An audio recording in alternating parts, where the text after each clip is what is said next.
স্বামীজির পত্রাবলী থেকে পাঠ করছি, পৃষ্ঠা সংখ্যা 261। স্মৃতি মাইতি, 1894, মঠে লেখাপত্রের অংশবিশেষ। মেয়ে মদ্য দুই চাই, আত্মাতে মেয়ে পুরুষের ভেদ নেই। তাকে অবতার বললেই হয় না, শক্তির বিকাশ চাই। হাজার হাজার পুরুষ চাই, স্ত্রী চাই, যারা আগুনের মতো হিমাচল থেকে কন্যাকুমারী, উত্তর মেরু থেকে দক্ষিণ মেরু দুনিয়াময় ছড়িয়ে পড়বে। ছেলে খেলার কাজ নেই, ছেলে খেলার সময় নেই। যারা ছেলে খেলা করতে চায়, তফাৎ হও এই বেলা, নইলে মহা আপদ তাদের। সংঘ চাই, কুড়েমি দূর করে দাও, ছড়াও ছড়াও, আগুনের মতো যাও সব জায়গায়। আমার উপর ভরসা রেখো না, আমি মরি বাঁচি, তোমরা ছড়াও ছড়াও। জয় স্বামীজি। স্বামীজির আমার ভারত অমর ভারত থেকে পাঠ করছি, রনি মান্না, পৃষ্ঠা সংখ্যা 137। যে অপরকে স্বাধীনতা দিতে প্রস্তুত নয়, সে কি নিজে স্বাধীনতা পাওয়ার যোগ্য? আসুন, আমরা বৃথা চিৎকারে শক্তিক্ষয় না করে ধীরভাবে মানবতার সাথে কাজে লেগে যাই।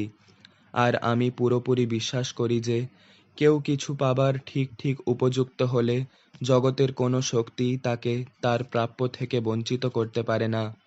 আমাদের জাতীয় জীবন অতীতে মহৎ ছিল, তাতে সন্দেহ নাই, কিন্তু আমি অকপটভাবে বিশ্বাস করি যে আমাদের ভবিষ্যৎ আরও গৌরবান্বিত।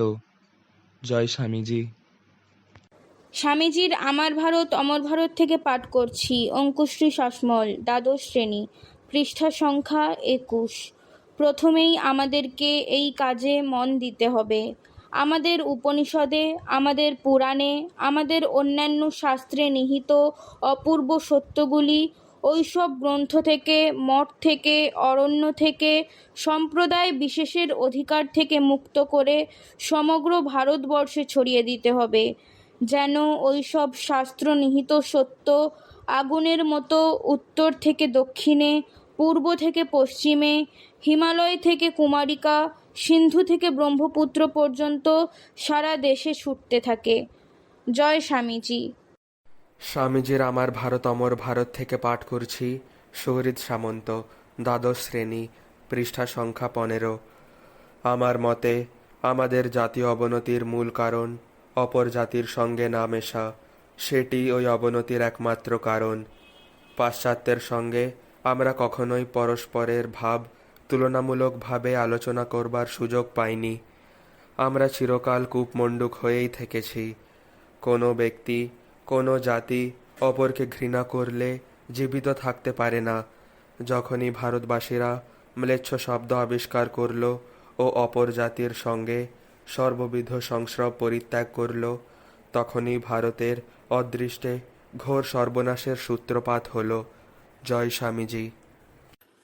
স্বামীজির আমার ভারত অমর ভারত থেকে পাঠ করছি, ডুবসা খাড়া, অষ্টম শ্রেণী, পৃষ্ঠা সংখ্যা 144। চাই পূর্ণ সরলতা, পবিত্রতা, বিরাট বুদ্ধি এবং সর্বজয়ী ইচ্ছা শক্তি। এই সকল গুণ সম্পন্ন মুষ্টিমেয় লোক যদি কাজে লাগে, তবে দুনিয়া ওলট পালট হয়ে যায়। জয় স্বামীজি। স্বামীজির আমার ভারত অমর ভারত থেকে পাঠ করছি, পৃষ্ঠা সংখ্যা 39। অঙ্কুশ সামন্ত, সপ্তম শ্রেণী। যদি এমন একটা রাষ্ট্র গঠন করতে পারা যায়, যাতে ব্রাহ্মণ যুগের জ্ঞান, ক্ষত্রিয়ের কৃষ্টি, বৈশ্যের সম্প্রসারণ শক্তি এবং শূদ্রের সাম্যের আদর্শ, এই সবগুলোই ঠিক ঠিক বজায় থাকবে, অথচ এদের দোষগুলো থাকবে না, তাহলে তা একটা আদর্শ রাষ্ট্র হবে। জয় স্বামী বিবেকানন্দ। স্বামীজির আমার ভারত অমর ভারত থেকে পাঠ করছি, রিমি মল্লিক, সপ্তম শ্রেণী, পৃষ্ঠা সংখ্যা 86। কর্মের ফলে যদি তোর দৃষ্টি না থাকে এবং সকল প্রকার কামনা বাসনার পারে যাবার যদি তোর একান্ত অনুরাগ থাকে, তাহলে ওই সব সৎ কাজ তোর কর্মবন্ধন মোচনেই সহায়তা করবে। ওইরূপ কর্মে বন্ধন আসবেই। ও কথা তুই কি বলছিস? এরূপ পরার্থ কর্মই কর্মবন্ধনের মূলোৎপাটনের একমাত্র উপায়। নান্য পন্থা বিদ্যতেয়ানায়া। জয় স্বামীজি। স্বামীজির আহ্বান থেকে পাঠ করছি মিষ্টি হাইদ পৃষ্ঠা সংখ্যা 58। আমি এত তপস্যা করে এই সার বুঝেছি যে জীবে জীবে তিনি অধিষ্ঠান হয়ে আছেন। তাছাড়া ঈশ্বর ফিশ্বর কিছুই আর নেই। জীবে প্রেম করে যেই জন সেই জন সেবিছে ঈশ্বর। জয় স্বামীজি।